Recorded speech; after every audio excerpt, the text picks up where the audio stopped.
ہر سال یکم مئی کو تقریباً تمام اخبارات میں ایک مزدور کی تصویر شائع ہوتی ہے۔ وہ مزدور کون ہے، نام کیا ہے یا وہ کرتا کیا ہے، اس سے کوئی فرق نہیں پڑتا۔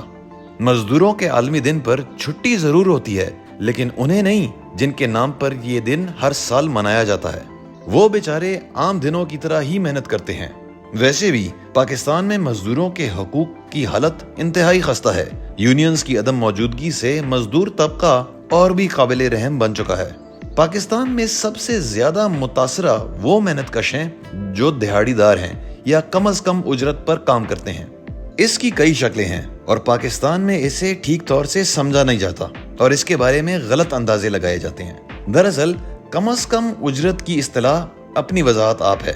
قانون کی روح سے کم از کم اجرت وہ رقم ہے جو کسی بھی امپلائر کو اپنے کسی ورکر کو اس کی مزدوری کے عوض ادا کرنی ہوتی ہے۔ اکنامک تھیوری میں کم از کم اجرت وہ رقم ہے جو کسی مزدور یا ملازم کی بنیادی انسانی ضروریات پوری کرنے کے لیے کافی ہوں۔ تاہم اس کا تعین کرنا ایک متنازع عمل ہے۔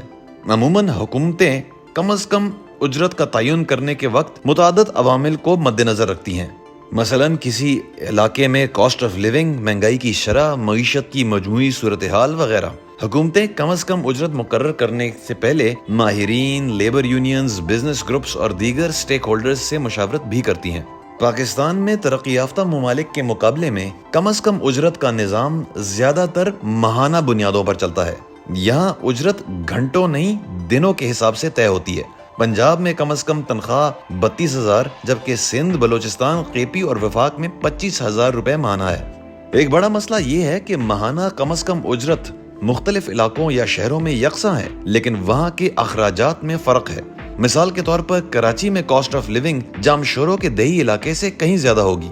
گویا اگر آپ شہر میں ہیں تو مہنگائی الاؤنس، مکان کا کرایہ، کنوینس الاؤنس اور خصوصی الاؤنس وغیرہ کو کم از کم اجرت کے ساتھ اضافی طور پر دے دینا چاہیے۔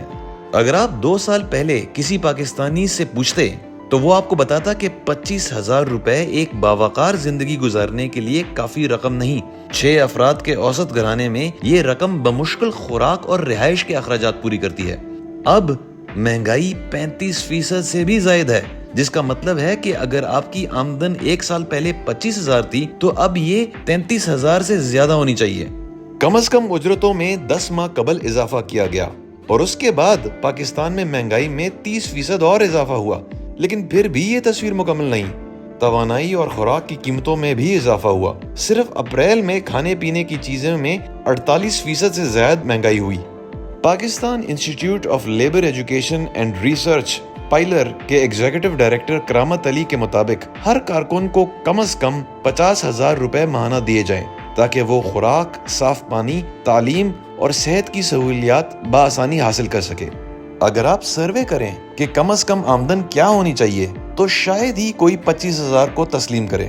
ورلڈ بینک کے مطابق ایک گھرانے کو اپنی ضروریات پوری کرنے کے لیے روزانہ کم از کم $2 درکار ہیں۔ تاہم ورلڈ بینک ہی کی ایک رپورٹ میں بتایا گیا کہ 83% پاکستانیوں کو روزانہ $2 تک بھی رسائی نہیں۔ اب ڈالر بھی مہنگا ہو چکا ہے۔ واضح رہے کہ اب تک کم از کم اجرت کو جو بھی مقرر کی گئی وہ بھی کافی نہیں رہی اور اس سے ہمیشہ مزدوروں کے استحصال کی گنجائش رہی ہے۔ پائلر کے مطابق 80% غیر ہنرمند ورکرز ماہانہ 25,000 روپے کی کم از کم اجرت بھی وصول نہیں کر رہے۔ یہیں سے بنیادی مسئلہ پیدا ہوتا ہے۔ مزدوروں کے حقوق کے علمبردار عمر گیلانی ایڈوکیٹ کہتے ہیں کہ سب سے بڑا مسئلہ یہ ہے کہ زیادہ تر لوگ وسائل نہ ہونے کی وجہ سے کم تنخواہ ملنے پر اپنے امپلائر کے خلاف کچھ نہیں بولتے۔ انہیں یہ ڈر ہوتا ہے کہ اگر انہوں نے اپنے حق کے لیے آواز اٹھائی تو ملازمت سے نکال دیا جائے گا۔ اپنی تحقیق کے دوران ہم نے راولپنڈی کے ایک برتن ساز کارخانے کے مالک سے بات کی۔ ان کا کہنا تھا کہ بالغ مردوں کو ملازمت دینا ان کے مفاد میں نہیں، کیونکہ وہ 20,000 سے زیادہ تنخواہ مانگتے ہیں۔ بچے کم تنخواہ پر کام کرنے کے لیے تیار ہوتے ہیں۔